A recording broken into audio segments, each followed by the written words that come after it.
Preview. Preview.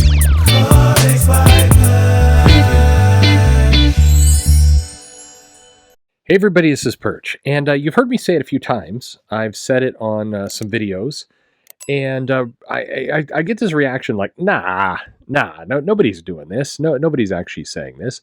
But the comment was that Walt Simonson, who is a comic artist, comic legend, gets referred to sometimes by editors, people inside of publishing houses. It's Marvel and DC. The indies don't do this, but there's this belief that gets said that he draws nostalgic art. He's good, but that's not what people today want. That's not going to move the needle. It's going to look like a throwback book, and it's not going to sell copies. Now, this video is not meant to be I could do 10 minutes easy of just the outraged cursing for a comment like that. I think it's stupid, it's asinine, but that wouldn't get us anywhere. So I'm just gonna, for the next 30 seconds, we can all just say this is dumbest, stupidest. I see there may be kids listening, so this is just dumb behavior from incompetent people who are in their jobs with no qualification to make these calls, and it's stupid. And like I said, some people were like, no, nobody really do it. And then Walt Simonson went on Cartoonist Kayfabe and said it directly that people will say, not bad for nostalgia, and he struggles to get work.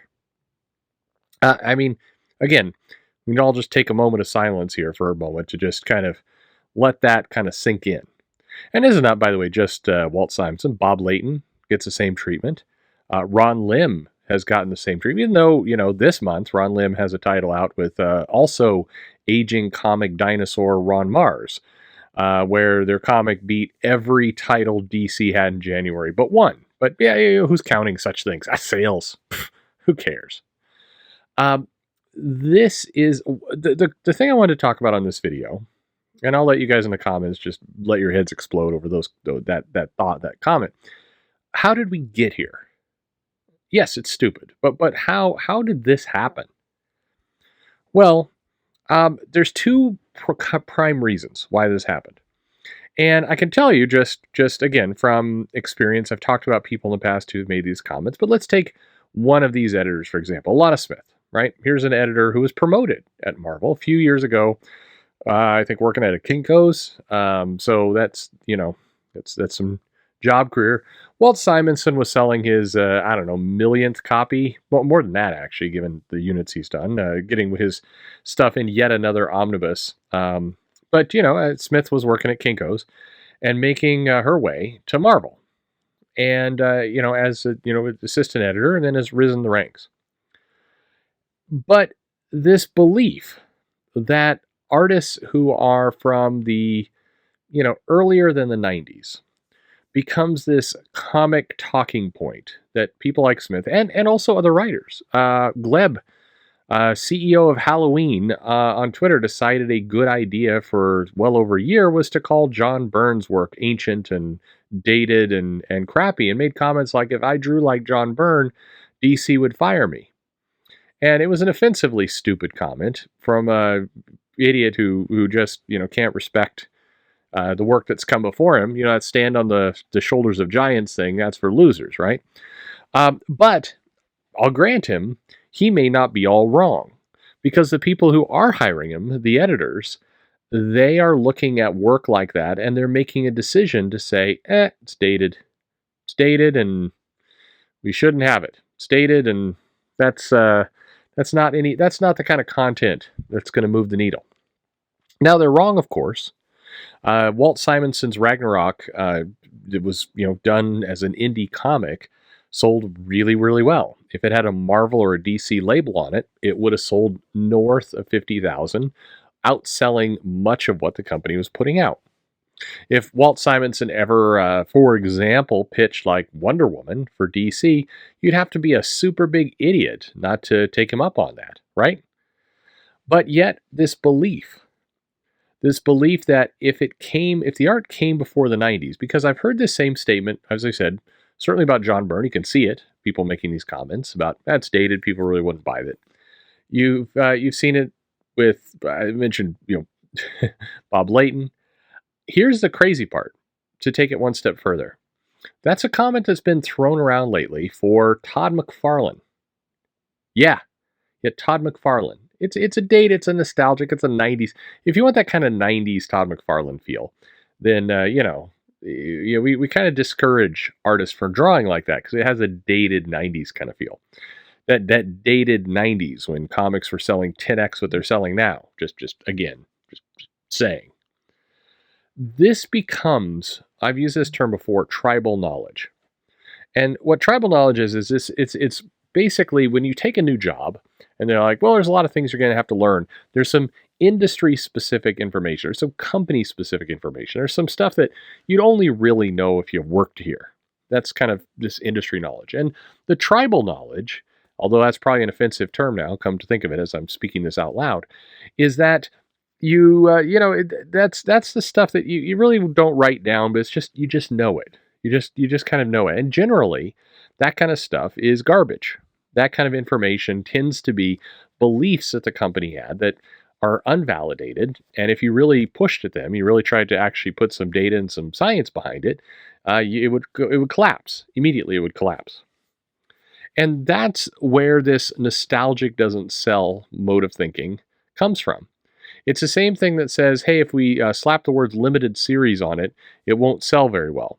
Well, a retailer will tell you that's not inherently true. If you put a good top creative team, you have a good hook for the series, the limited series as a name doesn't matter one way or another. It's when you put out something that nobody really wants and you put limited series on there, then yeah, people won't buy it, but the limited series is not the cause of that.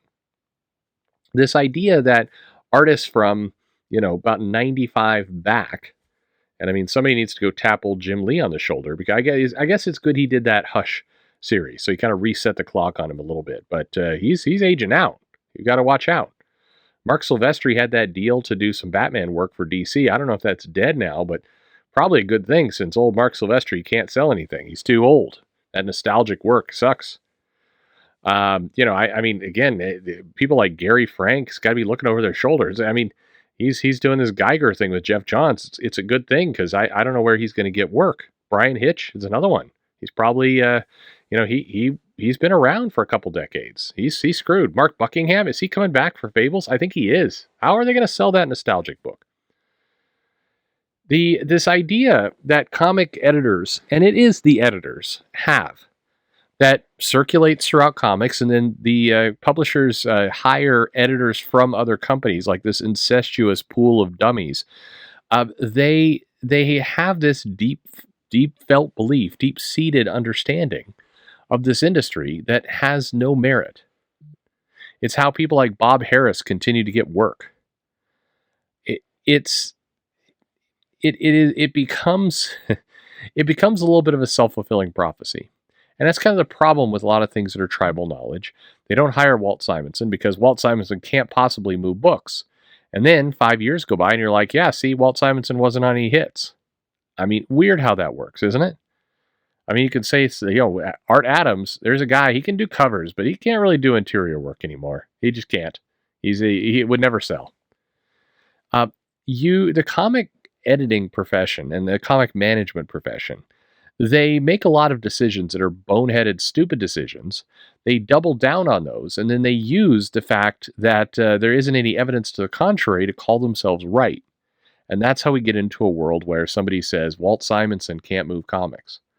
The reality is the best antidote right now to the comic industry doubling or tripling in U.S. comic book floppy sales, not counting manga, not counting Scholastic, not counting a bunch of YA stuff, not counting graphic novels or overpriced omnibuses as part of the overall pot. The best way to improve floppy sales is to go to some of the people who moved hundreds of thousands of copies in the past and getting them on books. Yeah, I know it's crazy, and it's true. Some millennial hipster who is coming into comics for the first time because they think those jokes in Eternals is pretty goddamn funny when they watch it on their Disney Plus subscription, and they might like to buy a comic or two, preferably one that has the same kind of snark in it. They might not know Walt Simonson's name, but it turns out Simonson went for decades as a master storyteller. He knows how to draw, he's got good backgrounds, he has sequential art down. A lot of these guys do. It would not be the dumbest idea in the world to go find John Byrne, maybe give him, give him, give him a drink, wind him up. No, I'm kidding about that part. But this is how we get to a world where George Perez is passing away, or he has not yet, but is sick, and we're living in the final months of George Perez, which is tragically sad. And it's very nice that Marie Javins went out there and got the Hero Initiative to cough up 7,000 books of JLA Avengers. You know, it'd also be nice and easier, frankly, is to take some of Perez's work on Wonder Woman or Titans and get it back in print. You know, that stuff, the legendary parts of Perez's career, that stuff is pretty gold. And putting out some omnibuses where that would be concerned would not only give his family a nice check, but a lot of fans would really appreciate it. Hey, over there in Avengers, maybe or Avengers at Marvel, you could take Perez's work with Kurt and put that in omnibus and get that back in print. That might be a good idea. You think? I don't know. How about a prestige edition of the Infinity Gauntlet?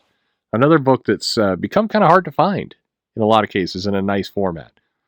You could do that. You could do that within your own companies. You don't even have to worry about this weird legal entanglement between the two. I'm not saying don't put out, Justice League versus Avengers, but you got a bunch of stuff in your own library that you've let run out of print. And do you know why it's run out of print? I'll tell you. Long before the George Perez health issues came to light, he was another one where people would say, George Perez, yeah, kind of nostalgic, he's from a different era. A lot of people, he doesn't draw as fast anymore. People don't really want that stuff. I mean, they're conveniently not saying that right now because it would be really ghoulish and offensive. I mean, let alone just stupid on the face of it to say that. But many people did. And that's how we are in the situation we are in, where a lot of his work is just not around. I mean, it's nice for, DC management to buy George Perez lunch the other day on a tour of the campus. But, it'd be also nice is getting some of that work out that everybody really wants in shops. That'd be even nicer. I keep wandering into, because it's hard. It's hard not to be angry talking about this. I am angry. I think I'm asking it with a little bit of sarcastic humor, but trust me, this is the stuff that makes me crazy. This is the number one example of where the comic industry is out of its mind, needs to pull its head out of its ass. It's this. Yeah, I know there's all the other, all the other stuff that gets talked about on videos on a constant basis. This is the poison pill. This is the worst. This is the stuff where you have really high talented, very creative people who, by the way, are not going to cost you an arm and a leg. Several of the creators I've mentioned are finding, they would be happy to take almost entry-level page rates at some of these companies. I'm not joking. Hey, by the way, wouldn't it be nice if Kevin Maguire was on a Justice League book again? I mean, wouldn't that be nice? There's so many creators out there that get written off and dismissed as being from, quote, another time. Who are they? Who do they understand their audience? They're making a decision that these people don't fit anymore based on what exactly? What data? What proof? What sales? The only thing I can come to, and quite bluntly, is it's them trying to basically cater to their weird little friends on Twitter who are kind of enamored by some webcomic nonsense they read. And that's who they believe their entire audience is. But at some point, this experiment has to come to an end. I mentioned Smith earlier. Smith has been with Marvel for quite some time now. She sees the numbers, in theory. I mean, if you can count, you can realize that things are off track. And one of the strategies that has been employed is, hey, let's deprioritize and dismiss a lot of these legendary former comic creators in favor of new people that, we met in a comic shop somewhere who, have no track record of anything. Let's throw them on a book because certainly that's going to appeal more to modern audiences. I mean, the person who's given the, half-calf double shot at Starbucks is gotta love this artist that we found for this, this Miss Marvel one-shot.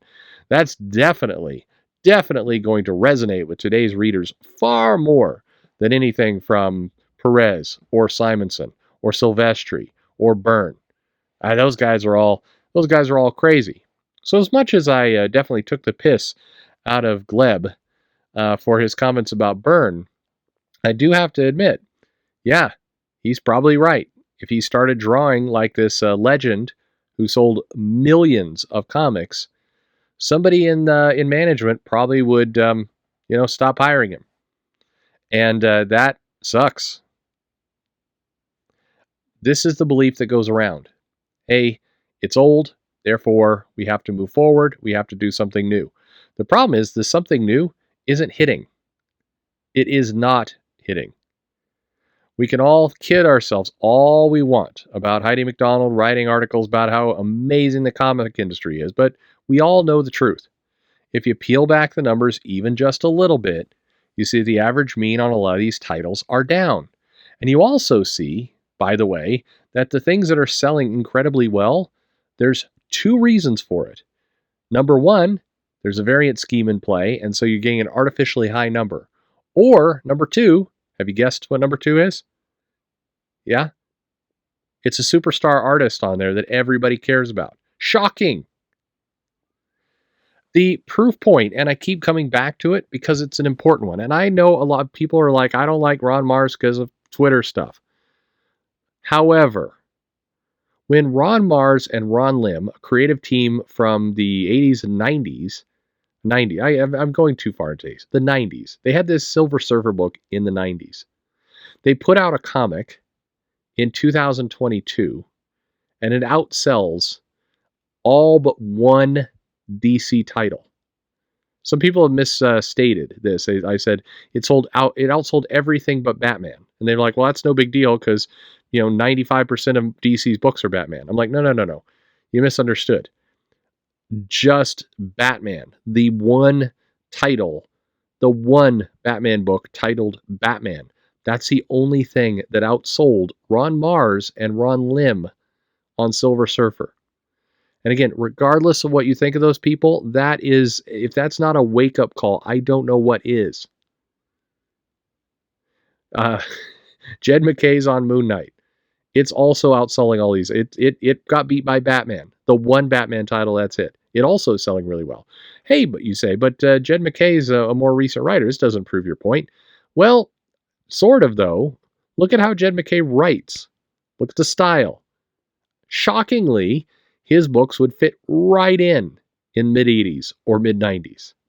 He would have been right in line with a lot of the Image books. Actually, that's not fair. I think he's much better than a lot of the Image launch books that came out that sold all those copies. Chip Zdarsky. That guy seems to sell well. That's weird. The stuff where it definitely feels like the 80s and the 90s do sell well. What do you know? Comics and stories are timeless. It turns out they are. There's a reason why we keep going to Shakespeare. There's a reason why we keep going to the classics. There's a reason why people like it. It's because they're well done, because there's artistry and there's craft there. Guys like Walt Simonson understand this. They draw with artistry and craft, and people like it. They respond, they open their wallets, and they buy it. If the argument is, hey, Simonson is, it's good for nostalgia. Yeah, the nostalgia of a time when comics were selling really well, and people loved them, and they were classics, and they kill today to get original art from. You currently sell out trade paperback and omnibuses. We're all making this too hard on ourselves. Go to Amazon, go to the graphic novel section, sort on the top 50. You will be absolutely unsurprised by everything you see there. And guess what? Much of what you see there was written and drawn some time ago. Are there some new things? Sure. The new things all released in the last few weeks. The bulk of the top 50 or top 100 turns out to be things like John Byrne's time on Superman, Chris Claremont's time on X-Men. That's the stuff that's dominating the charts today.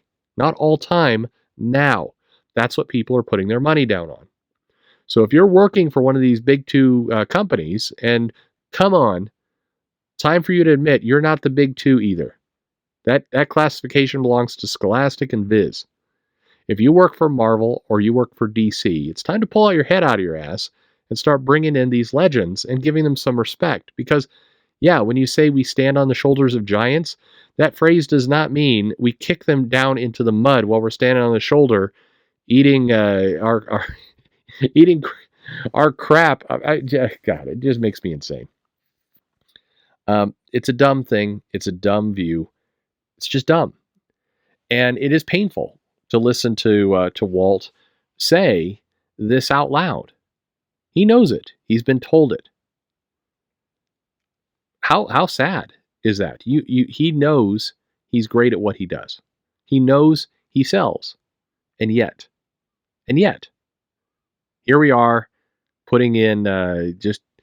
I mean, here we are having a different game where we're trying to get a artist clearly not ready for prime time to also ink his or her own stuff with no deadline and doing last minute rewrites because some dumbass, it forgot that the villain or the supporting character that they allowed him to use in the story can't be used after all, so they have to redo everything.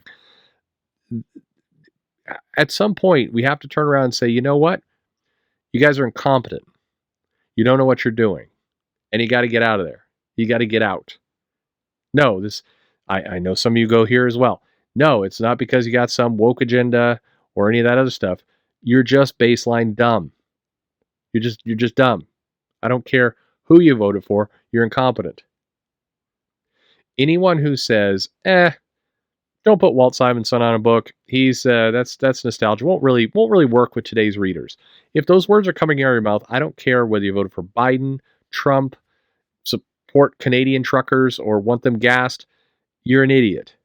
You're an idiot. We can just stop there. I don't need to go deeper into whatever's going on in your personal life. You're an idiot. What you're doing doesn't correspond with any sales data we have on our hands. It's time for you to go. Thanks for listening.